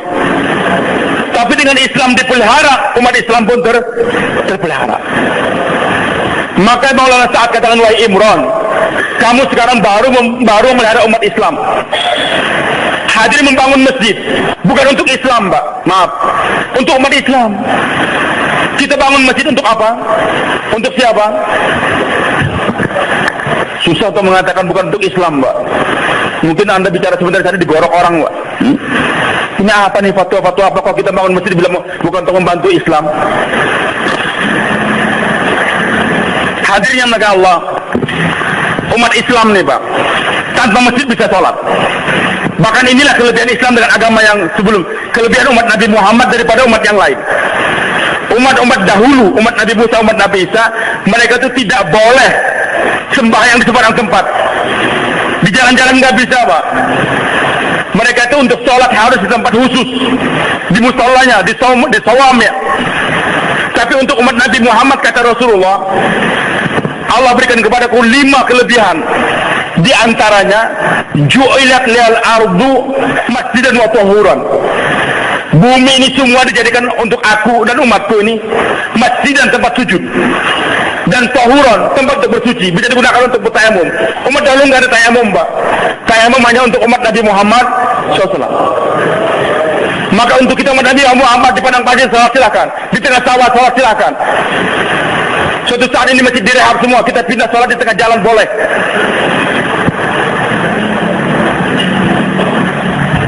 Jadi umat Islam ini bisa sholat tanpa bangunan masjid. Bahkan di Sudan waktu saya keluar di sana tahun 87, dari Mesir kita naik kereta api ke Aswan, kemudian dari Aswan kita naik kapal melalui Sungai Nil, berhari-hari sampai di Wadi Halfa namanya, pelabuhan Sudan. Naik kereta api Sudan, kereta api yang terbaik di dunia dari bawah. Sangat sederhana betul kereta apinya nih. Nanti kita mampirnya stasiunnya itu terserah sopirnya. Kita mau sholat, di mana mau sholat, itu kata orang itu masjid. Saya bingung mana masjidnya. Padang pasir ternyata dikasih batu 4 begitu saja. Itu masjid bagi mereka. Wudu di mana itu wudu, jangan tayamum. Bahkan banyak di desa-desa di Sudan, mereka nggak punya masjid, namanya zawaya. Jadi maksudnya tempat sholat hanya tiang-tiang pohon saja itu, mereka pelapa kurma, sederhana sekali, tapi makmur. Jadi umat Islam ini hadirin bisa sholat tanpa bangunan masjid. Nah sekarang kenapa dibangun masjid? Untuk siapa kita bangun masjid nih? Supaya umat Islamnya tenang, jangan kehujanan sholatnya, jangan kepanasan. Dibangunkan masjid, dibuatkan kipas angin, dibuatkan AC dan sebagainya. Itu untuk umat Islam, Pak. Ya, di tempat kami nggak ada masjid, kami nggak bisa sholat, dusta itu. Anda sholat di halaman rumah bisa. Jadi jangan sampai nggak ada alasan masjid tidak ada kita tidak bisa sholat. Itu umat Nabi Isa, umat Nabi Musa, Pak. Kalau Anda ingin jadi umat Nabi Musa, umat Nabi Isa, silakan. Jangan sholat kalau nggak ada masjid. Madrasah dibuat, kenapa? Untuk umat Islam, bukan untuk Islam, Pak. Saya bisa dengan santri saya 10 orang, saya ajarin dia di bawah pohon, atau saya ajarin di rumah saya. Selesai kamu udah nginap, terserah di rumah kamu pulang. Atau kita ngajar dia di bawah pohon, bisa. Kenapa dibuatkan pesantren? Supaya santri itu enak belajar, jangan kehujanan, jangan kepanasan, bisa baca lebih banyak lagi buku. Jadi dibangunkan pondok pesantren untuk umat Islam, Pak. Rumah sakit untuk siapa? Namanya rumah sakit Islam, sebenarnya tidak, rumah sakit Muslim, Pak. Yang namanya rumah sakit Islam itu ya apa? Gerak dakwah. Jadi rumah sakit dibangunkan untuk Islam atau untuk umat Islam? Hah? Tolong yang di belakang nih. Rumah sakit Islam itu untuk Islam kan, untuk umat Islam kan? Yatim piatu. Kenapa dibuatkan gedung yatim piatu? Zaman Nabi nggak ada gedung yatim piatu, Pak. Cuma Nabi katakan, rumah yang ada yatim piatu yang dihormati itu ada keberkahan. Jadi Nabi ingin galakkan bagaimana di rumah orang Islam ini ambil satu yatim piatu di rumah dia jadi ayah asuhnya. Dipelihara di rumah, bukan dibangunkan gedung-gedung yatim piatu. Kalau kita dalami lagi nih, Pak, membangun gedung-gedung yatim piatu itu merusak, Pak. Maaf nih, ini fatwa kacau lagi barangkali. Tapi hakikatnya nggak kacau, Pak. Dengan dibangunkan gedung-gedung yatim, sekarang bahkan bertumbuhan kayak jamur di mana-mana nih, maaf. Pengasuh yatim piatu jangan marah sama saya. Ya kalau marah juga yang mukul silakan. Tapi saya akan mengelak kayak jus-bus juga tuh. Hadir maaf nih. Kenapa rumah-rumah yatim piatu bertumbuhan sekarang? Karena untung. Dia pelihara. Bahkan salah seorang teman saya bilang, dia karkus sekarang, Ustaz, saya itu untung, Ustaz. Yang saya pelihara cuma 16 orang saja di yayasan kami. Tapi karena nasi bungkus tuh datang 50 bungkus. Akhirnya saya bawa pulang ke rumah. Keluarga saya bisa makan juga dari yatim piatu tersebut. Saya belum pernah menemukan, barangkali di antara Anda ada yang tahu satu orang yang dibina di rumah yayasan yatim piatu yang jadi orang. Jadi orang alim kan dia, atau jadi orang yang pembesar, jadi gubernur, jadi presiden. Saya hampir 50 tahun sebentar, sekarang udah 50 tahun nih.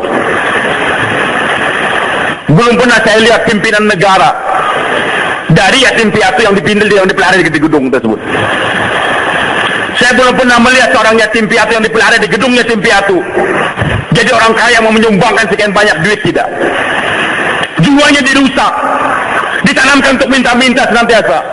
Dipanggil gubernur, dipanggil bupati, dipanggil camat, nanti dia ke rumah gubernur, dia biasakan tanam minta-minta, sehingga kalau sepatu dia robek dia nggak akan jahit. Dia minta kepada pengurus yatim piatu, Pak ganti sepatu saya, itu dijahit, nggak mau, kan duit banyak, Bapak. Yang Nabi galakkan itu yatim piatu dipelihara di rumah kita masing-masing, baru dia akan jadi. Nah, hadirin makin Allah, maaf nih, dibangunnya rumah yatim piatu itu bukan untuk Islam, Pak. Untuk apa? Untuk umat Islam. Jadi mulai saat katakan wahai Imran, kamu harus sadar, sampai sekarang kamu baru membantu umat Islam, belum membantu Islam. Dengan membantu umat Islam kita dapat pahala, Pak. Dengan membantu Islam akan datang nusrah daripada Allah. Hadirin yang Allah Subhanahu wa taala.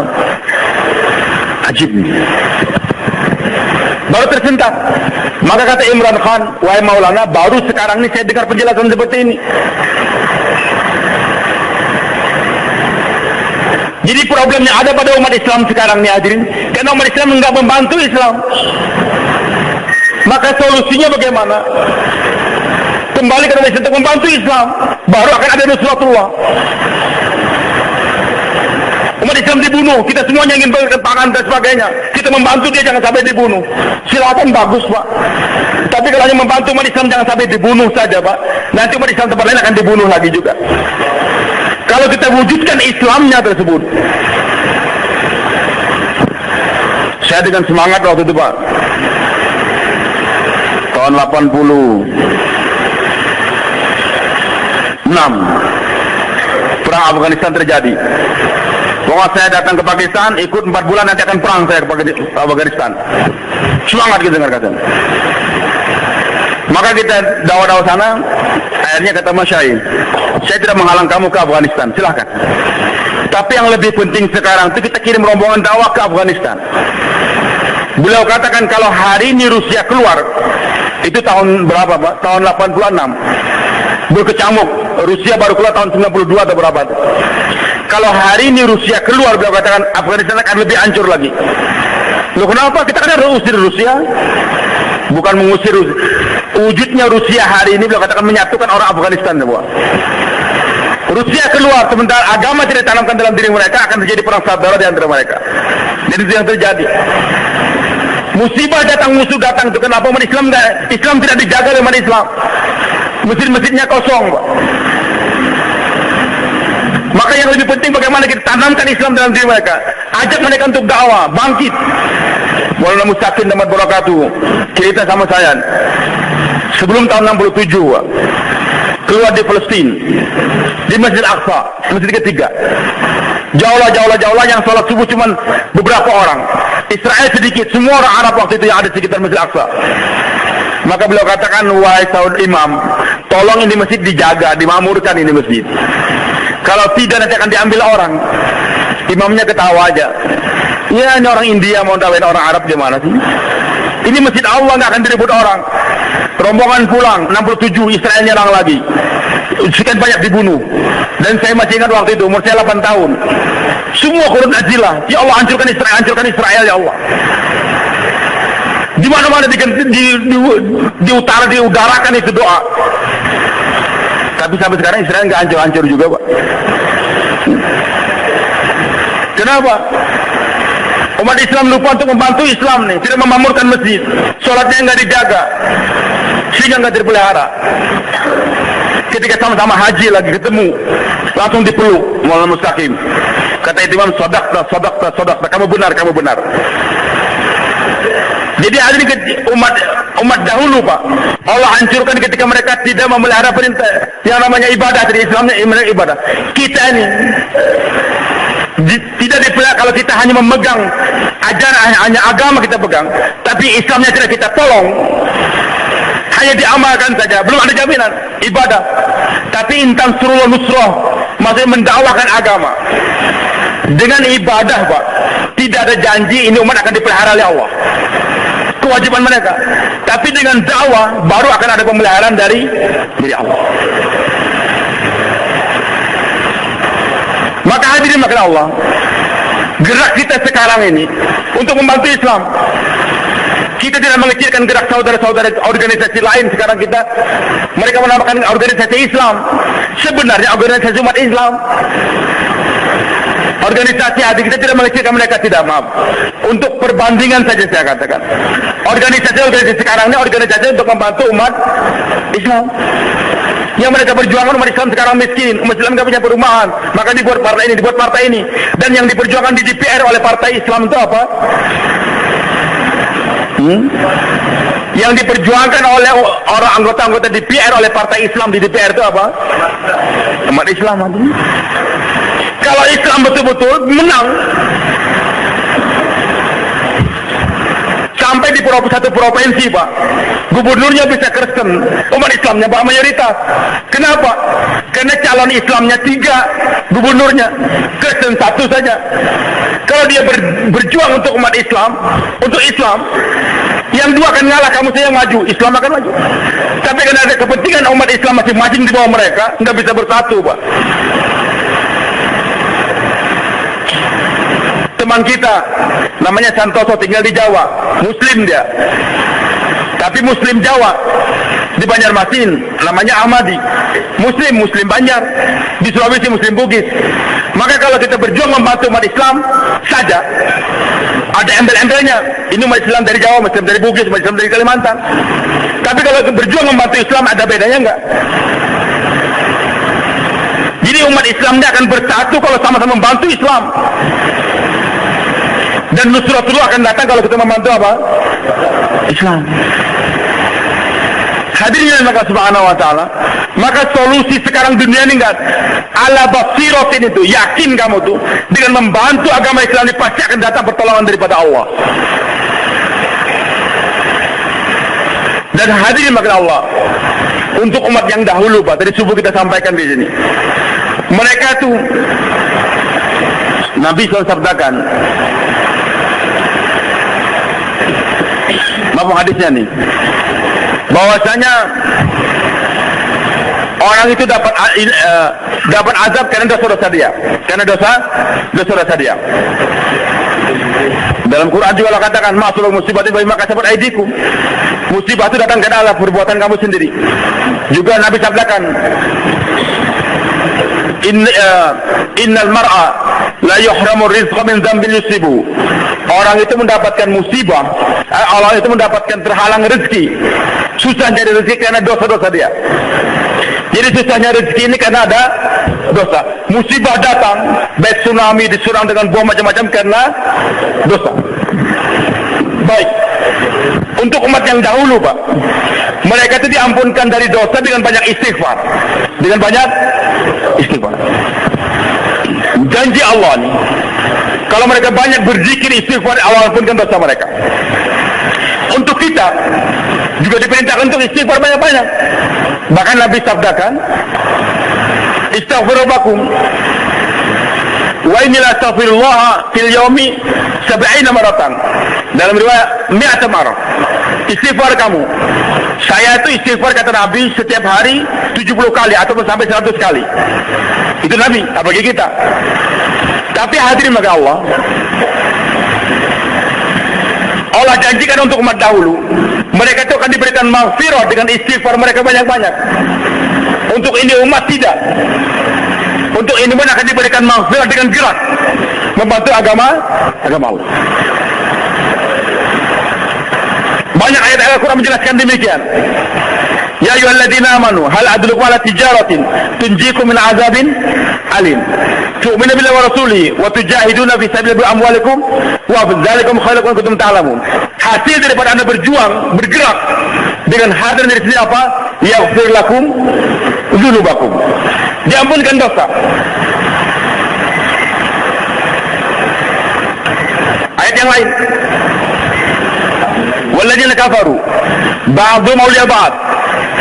Allah katakan di kenyataan dunia sekarang sampai hari kiamat, orang-orang kafir itu satu sama lain bekerja sama. Orang kafir itu bekerja sama satu sama lain. Walaupun namanya komunis kah, namanya kapitalis kah, namanya oriental, apa saja yang mereka namakan, tapi yang jelas Yahudi, Nasrani, Majusi semua kerja sama. Untuk apa kerja sama? Allah firmankan dalam ayat yang lain, innal ladzina kafaru yunfiquna amwalahum liyasuddu an sabilillah. Fasayunfiquna, sesungguhnya orang-orang kafir akan menggunakan menafkahkan harta mereka untuk menghalang orang dari jalan Allah, memindahkan orang dari jalan yang lurus, pindah ke agama. Dan akan dikuatkan lagi fasayunfiquna, dan mereka terus akan menafkahkan harta mereka. Jangan berhayal Anda satu detik pun juga orang kafir akan berhenti menggunakan duitnya untuk menghalang orang dari jalan Allah. Ini takkid daripada Allah, fasayunfiquna.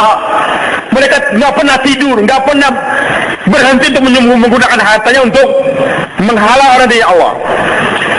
Tapi Allah ingatkan, gerak orang kafir bekerja sama untuk menghancurkan umat Islam, bekerja sama untuk menghalang orang dari Islam, itu tidak akan memberikan kesan apa-apa kalau umat Islam sendiri bergerak. Maka Allah firmankan dalam ayat berikutnya surat Al-Anfal ini, illam taf'alu, kalau kamu nggak bekerja sama juga orang beriman, maka akan berdatangkan dua perkara, Pak. Takun fitnatun fil ardi wa fasadun kabir. Nanti akan datang fitnah di dunia ini. Fitnah ini maksudnya bencana terus-menerus datang. Kebakaran, kebanjiran, tsunami, pemboman, serangan udara, serangan darat, serangan laut, macam-macam akan datang terus. Nggak pernah berhenti. Ini namanya fitnah. Wa fasadun kabir, dan kerusakan yang besar, rusaknya akidah. Umat Islam akan pindah agama nanti. Umat Islam akan pindah agama. Kenapa? Bukan karena geraknya orang kafir menggunakan hartanya, tidak. Tapi musibah yang datang itu, umat Islam pindah agama karena umat Islam tidak bekerja sama satu sama lain. Orang kafir memang kerja sama mereka, bahkan iblis pun kerja sama mereka. Tapi kerjasamanya orang kafir untuk menghancurkan Islam tidak akan memberikan kesan apa-apa. Yang memberikan kesan itu adalah umat Islam tidak bekerja sama satu sama lain. Nah, kerjasamanya apa Allah katakan? Walladzina amanu, mereka yang beriman, nggak diam dengan iman mereka. Wahajaru, imannya dibawa bergerak dengan membawa iman. Syekh Yusuf rahmatullah katakan, Matahari ketika bayan hidayah jamaah akan diberangkatkan. Matahari beredar membawa cahaya. Maka yang tersebar apa? Yang tersebar cahaya, kegelapan hilang. Suatu saat matahari akan beredar juga menjelang hari kiamat. Matahari akan diredupkan oleh Allah. Cahayanya dicabut, matahari masih beredar. Maka ketika mentari beredar tanpa cahaya, yang tersebar apa? Kegelapan. Maka beliau katakan, sekarang orang-orang turis-turis bergerak beredar di dunia tanpa ada cahaya iman, tanpa ada cahaya sholat, zikir dan sebagainya. Datang ke Bali, sengaja beli celana pendek dipakai di depan toko tersebut. Mandi sengaja. Jadi mereka ini bergerak menyebarkan apa? Kegelapan. Sekarang Kartun bergerak, sholat ini mau bergerak. Lain Pak, sholat di rumah dapat pahala berapa? 1. Bawa itu sholat dengan bergerak, datang ke masjid, jadi berapa nilainya? 27. Gerakan itu sholat bawa ke Mekah sana, jadi berapa? 100.000. Bawa ke Madinah, jadi 50.000 ataupun 1.000. Bawa ke wajah Allah, jadi berapa? 700.000. Jadi nilai ibadah anda itu akan bernilai kalau dibawa bergerak. Maka ketika Karkun bergerak membawa sholat, Karkun bergerak bertasbih, berzikir, Karkun bergerak membawa sholat dan sebagainya akan tersebar. Sekarang di airport Perancis, alhamdulillah sudah ada masjid. Bahkan di airport Singapura sekarang ada masjid. Di bandara Thailand sekarang di Bangkok ada masjid. Bahkan ada kaumnya khusus, marbatnya khusus. Masjid sekarang ada. Sebelumnya diawali di Perancis. Kenapa ada masjid di sana, Pak? Ya, kalau kita ingin berhusnudzon, berarti pemerintah Perancis sudah mengakui adanya Islam di sana. Dibuatkan masjid di airport Perancis. Bukan suudzon istilahnya tersebut. Kalau kita ingin mengkaji lagi, kenapa mereka bikinkan masjid? Ada rasa takut. Karena kenapa setiap rombongan datang mencari masjid nggak ada. Mereka wudu, azan, sholat berjamaah, orang kafir lihat ada apa nih, dikira mau demo, ternyata sholat ruku, bertanya-tanya masuk Islam. Sekian ribu orang Perancis masuk Islam di airport Perancis. Kalau dibiarkan mereka sholat begini terus nanti akan kacau nih. Maka dibuatkan masjid di pojok sana supaya sholat mereka jangan kelihatan. Maka saya biasa kalau bawa rombongan ke luar negeri, saya bilang udah, sebagian naik musola sana, sebagian sholat di sana, jangan ke musola. Ini syiar, Pak. Agama itu syiar. Sholat berjamaah itu syiar, jangan disembunyikan. Sholat berjamaah sembunyi-sembunyi. Dikumandangkan azan, itu syiar. Ada yang perkara yang harus disembunyikan memang, tapi ada yang harus disiarkan. Wah, takut ria saya melontar, enggak usah ngelontar dah. Justru anda yang enggak melontar itu yang namanya ria itu, atau syirik namanya. Jadi kita mengerjakan sesuatu untuk dipuji orang namanya syirik, apa namanya ria? Enggak berani mengerjakan perintah agama karena takut, itu namanya syirik. Wah, kita nanti ria dibilang orang, kita sembahyang di rumah aja, anda mau syirik itu. Syiar agama harus dihidupkan. Hadirin yang dimuliakan oleh Allah Subhanahu wa taala, sudah mulai merebak. Masjid-masjid pun dibangun. Digerak daripada Allah tadi. Maka hadirin yang dimuliakan oleh Allah Subhanahu wa taala, apa yang Allah katakan tadi, walladzina amanu wa hajaru. Jadi iman jangan disimpan di rumah. Itu umat Nabi Musa, umat Nabi Isa. Silakan mereka dipuji oleh Allah. Ashabul Kahfi dipuji karena menyimpan iman mereka di gua sana. Tapi umat Islam ini nggak akan dipuji kalau menyimpan iman mereka di gua. Oh, udah, sekarang kita niru Ashabul Kahfi. 10 orang Karkun yang harus ditazkir 4 bulan. Kemana tahunya ngumpet, tinggal di pesantren di Magelang saja, atau di Temboro, atau di Banjarmasin. Udah Pak, kami jangan ditazkir, Pak, kami 4 bulan belajar saja. Nggak akan dipuji oleh Allah, Pak. Bahkan bisa digampar oleh para malaikat nanti itu.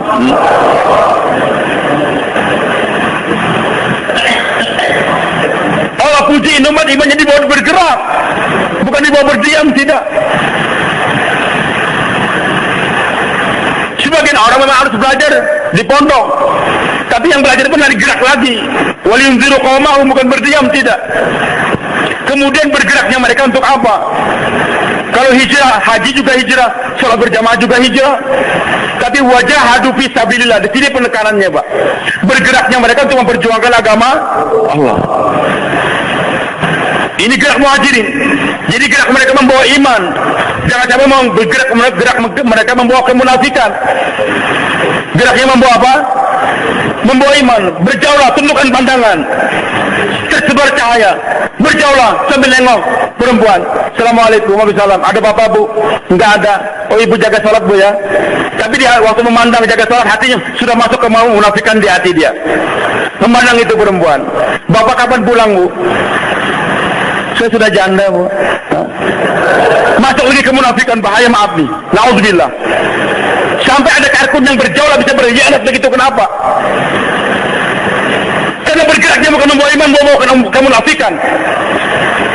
Kalau terjadi karkun kayak begini, singkirkan dia, gampar dia. Merusak jamaah. Saya yang pertama kali akan gampar dia. Bergerak membawa iman, bukan membawa kemunafikan. Bergerak. Ada orang sakit kena jin, dia mengobati sendiri tanpa izin amir. Yang diobati perempuan. Tarik itu karkun, suruh pulang ke markas dia. Lawan, keroyok dia. Tapi jangan dibunuh. Dihajar saja. Maaf nih. Tapi gambarnya kayak gambar Abu Bakar kepada Umar.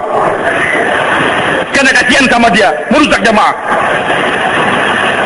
Maka hadirin kali ini kita bergerak mereka membawa iman, memperjuangkan agama, bukan menyembunyikan iman saja bagaimana Ashabul Kahfi. Beda antara kita dengan mereka. Wajahadu fisabilillah. Kemudian gerak yang kedua yang dikunjungi tersebut, ketika rombongan datang, walladzina awaw wa nasaru. Mereka yang memberikan iwa, menyambut tamu, masjid yang dibersihkan, makanan pun dibuatkan. Dia berbuat dengan baik. Wa nasaru, bergandengan tangan, nusrah, mengunjungi, buat jaulah dan sebagainya. Mewujudkan bagaimana 13.000 jamaah terbentuk. Namanya nusrah. Iwa, memberikan makanan, minuman dan sebagainya. Nusrah, bergandengan tangan dengan kaum muhajirin, membawa gejolak. Maka kalau umat Islam bekerja sama demikian, dan ingat, para sahabat Nabi tidak ada yang muhajir daim, nggak ada yang ansari daim. Maksudnya jadi hijrah terus nggak ada. Abu Bakar hijrah dari Mekah ke Madinah. Hari ini dia muhajir, besok dia jadi ansar. Datang menantang. Hari ini dia ansar, besok dia jadi muhajir lagi. Abu Ayyub Ansari radhiyallahu anhu, dia jadi ansari, menerima Nabi di rumah dia. Tapi besok dia akan jadi muhajir sampai meninggal di Turki sana. Jadi merupakan suatu bid'ah dalam dakwah. Bid'ah, double bid'ah, multiple bid'ah, bahkan bid'ah kuadrat macam-macam. Kalau ada karkun katakan, oh ini makomi bukan level saya ini sudah terbang jauh di udara pak, saya nggak punya makomi. Itu bid'ah dalam dakwah. Anda berangkat 4 bulan, kembali ke makomi, hidupkan makomi. Oh saya di makomi kan lebih penting, makomi kuat, jangan keluar dulu, kita makomi, itu juga bid'ah. Tidak Anda ingin menjadi ansari daim, tidak. Diputuskan musyawarah, saya berangkat jadi muhajir, besok saya siap jadi ansar. Nah kalau dua ini ada gerak senantiasa dalam diri umat, maka janji Allah pak, ulaika humul mu'minuna haqqan, baru diakui hakikat iman seseorang. Jadi jangan mengatakan saya sudah imannya tulen kalau Anda belum hijrah, kalau Anda belum nusrah. Hijrah terus tidak pernah nusrah. Masalah dakwah terus, tamu datang dia tinggalkan juga berangkat. Maaf pak ya, saya nggak bisa nusrah bapak, saya mau keluar. Nusrah tamu datang. Maka kalau hanya gerak hijrah saja, hakikat baru separuh iman. Nusrah saja belum, dua-duanya kerjakan. Ulaika humul mu'minuna haqqan. Kalau sudah gerak, janji Allah pak, lahum maghfiratun, lahum. Jadi maghfirahnya kepada ini umat diberikan dengan apa? Dengan gerak, bukan hanya dengan istighfar. Umat Nabi Nuh dengan zikir banyak-banyak diampunkan. Makanya hasilnya lain pak.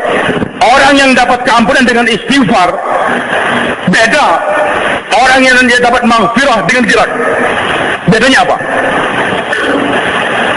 Nabi Nuh katakan pada umatnya, faqultu astaghfiru rabbakum innahu kana ghafar. Ayo umatku istighfar kamu banyak-banyak. Allah itu Maha Pengampun. Dengan istighfarnya umat Nabi Nuh banyak-banyak, yursilis sama'alaikum midrara, akan diberikan curahan hujan yang membawa kesuburan. Wa yumdidukum bi amwali wa banin, akan diberikan harta yang banyak. Makanya orang yang banyak betul-betul istighfar itu Allah, tidak pernah dia kemiskinan. Anaknya banyak. Wa yaj'alakum anha jannat, akan diberikan kebun-kebun yang banyak. Wa anhajakum jannatu wa yaj'alakum anhar, akan diberikan sungai-sungai. Tapi untuk dai-nya Allah yang banyak bergerak, yursilakum midrara. Hadirin barangkali dia bergerak di tengah tempat yang kering kerontang sana, tapi curahan hujan rahmat yang membasahi hati dia, menyuburkan dekatnya dia kepada Allah terasa, Pak. Hidupnya sederhana saja. Mungkin dia tidak banyak punya air, tapi hatinya disirami dengan air rahmat daripada Allah. Air pemakninah. Curahan hujan senantiasa membasahi hatinya tersebut. Hatinya nggak pernah gersang walaupun di tempat tinggalnya di tempat yang gersang tersebut. Wa yaj'alakum jannah wa yaj'alakum yunuzul amwali wa bani, akan diberikan anak yang banyak oleh Allah. Orang dengan banyak istighfar diberikan anak yang banyak, taat. Tapi dengan dai yang bergerak, barangkali dia nggak punya anak, Pak. Bahkan banyak para nabi yang nggak punya anak, tapi dia akan diberikan anak buah yang banyak oleh Allah Subhanahu wa taala. Bukti nyata Syekh Abdul, mulai Syekh Ilyas anaknya cuma satu, Pak. Mulai Yusuf anaknya satu. Mulai Harun laki-lakinya anaknya satu. Mulai ulama-ulama kita, Syekh Abdul Wahab nggak punya anak, tapi anak buah beliau di mana-mana ada, Pak. Ingin mencium tangan beliau, memuliakan beliau. Ada orang yang ingin bicara, ingin mengganggu dia, anak dia siap mati untuk membela ayahnya. Disenangi di mana-mana orang merasa dia itu ayah saya, dia itu ayah saya.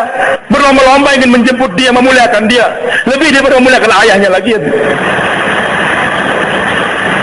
Kemudian wa yaj'alakum amwal, hartanya banyak. Untuk orang yang istighfar, Pak, diberi banyak harta, tapi untuk dai yang dapat maghfirahnya, hadirin, duitnya tidak ada dia. Rekeningnya di bank banyak, tapi Wali Songo katakan sugih tanpa bondo. Bondonya nggak ada, tapi sugih dia. Kapan mau berangkat? Standby. Berapa tapakutnya? 25 juta siap berangkat. Tapakut berapa? 100 juta dia bisa menggiring orang. Di rekening banknya tidak ada, tapi setiap saat surat dari langit Allah bukakan dengan cara Allah sendiri, Pak. Kelihatannya dia nggak punya uang, tapi bisa mengikuti perjalanan kemanapun juga, hadirin. Sehingga kadang-kadang orang mendustakan, ini orang aneh. Kita mau punya duit sama dia nggak punya duit katanya, tapi bisa berangkat kemana-mana. Dia nggak duit, memang duitnya nggak ada untuk mengutangin orang. Tapi kapan ada tak aja dia siap berangkat. Wa yaj'alakum jannat, bagi mereka yang istighfar banyak-banyak dikasih kebun yang banyak. Bagi dai-nya Allah, Pak, capek untuk ngurusin kebun.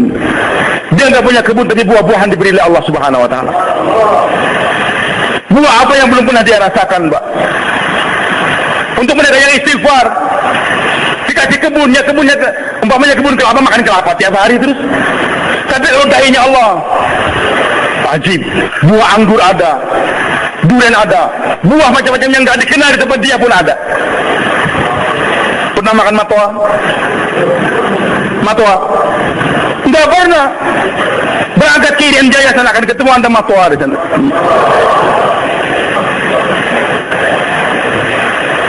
Lihat buah zaitun, kita takutin buah apa ketakutan. Itu abid yang takut melihat buah itu. Dai, Pak. Dai, Pak, di surga dia nggak pernah pangling. Abid bisa masuk surga aja masih bingung dia. Orang Arab asik beribadah, lihat buah durian bingung di surga. Ini apa nih buah berduri? Dai nggak bingung dia. Karena Allah katakan di Quran, kullama ruzqa minha min samaratin wa utubihi mutasyabiha. Jadi di surga itu buah-buahan seperti di dunia ini gambarannya begitu. Nggak pernah lihat durian di surga bingung. Tapi kalau dari keliling udah biasa, kita durian ini tenang. Kelihatannya berduri tapi dalamnya lain. Nggak pernah lihat buah tin, bingung. Kalau dai keliling dunia dia nggak pernah bingung lihat itu semua. Biasa tinggalnya di gumuk, ibadah di gumuk, zuhud dia. Masuk surga bingung dia, pangling. Apa nih? Dia bidadari dikiranya Allah. Itu dalam hadis diceritakan orang surga begitu bingung. Tapi bagi dai Allah nggak pernah bingung, Pak. Karena dia biasa, jauhlah kadang-kadang ke istana dia. Nunggu bicara sama presiden. Maka lihat istana di surga nggak pangling dia. Kalau abid bisa pangling, Pak. Tapi kalau dai nggak pernah pangling. Wa ya'um jannat, akan diberikan oleh Allah kebun itu bagi mereka istighfar. Tapi bagi mereka yang dai, Pak, buah-buahannya diberi oleh Allah langsung. Maka hadirin Allah Subhanahu wa taala, solusi semua itu. Enggak ada jalan lain kalau ini umat kembali kepada apa? Dakwah. Maka yang terakhir Nabi telah sabdakan, Pak. Idza tabayatu bil ina wa umat, kalau kamu sudah sibuk dengan keperluan hidup, sibuk jual beli saja. Wa raditum bizar'i, senang untuk berkebun. Wa tabatum azan baqari, lari di belakang ekornya sapi, sibuk dengan peternakan terus, ternak sapi kah, ayam kah, ternak macam-macam. Wa taraktum jihadakum, dan kamu tinggalkan ini jihad untuk membantu agama. Apa yang terjadi, Pak? Ketika ini umat sudah sibuk dengan keperluan hidup, lupa tujuan, sallallahu alaikum dzullan, nanti Allah akan timpakan pada kamu satu kehinaan. Sekarang umat Islam dihinakan di mana-mana, Pak. Karena apa? Bukan karena nggak punya senjata, Pak. Banyak kita punya senjata sekarang. Ekonomi kita yang terkaya, orang Islam dikaya di dunia ini. Di mana saja negara Islam, di bawahnya itu banyak kekayaan alam. Tapi mereka nggak memiliki, Pak. Kenapa dihinakan? Karena sibuk untuk mengurus itu semua, meninggalkan perjuangan di jalan Allah. La yarfa'u ankum. Dan Allah tidak akan mengangkatkan itu kehinaan daripada kamu, wahai umat Islam, hatta tarji'u ila dinikum ila jihadikum, sampai kalian kembali kepada agamamu dan nanti jihad kamu. Selama ini umat Islam tidak berjihad, tidak memperjuangkan di agama, tidak akan diangkatkan itu kehinaan. Maka hadirin maka Subhanahu wa taala, supaya kita jangan dihinakan. Di kampung saya, di negeri saya, di mana-mana harus umat Islam dikembalikan. Bagaimana umat Islam jangan sampai dibunuh, di Poso, di Gaza, di mana-mana. Kembalikan mereka kepada jalan. Enggak ada di meja PBB, enggak bisa. Dengan apapun caranya, itu semua dusta.